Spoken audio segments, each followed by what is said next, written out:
Minsan nga po, pinagtatalunan pa namin mag-asawa na bakit hindi pa namin pinabibinyagan yung anak namin, malaki na. 3 years old na po kasi siya. Nagkakasala po ba ako?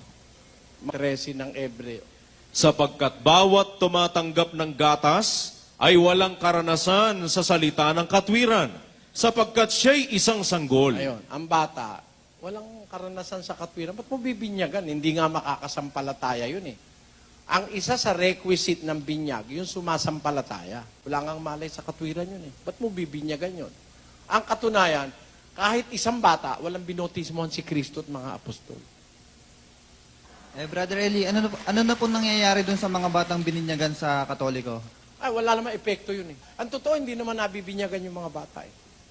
Sabi nung pare, Yo te bautizo en el nombre del Padre, y del Verbo, y del Espíritu Santo. Sabi nung sakristan, Amen.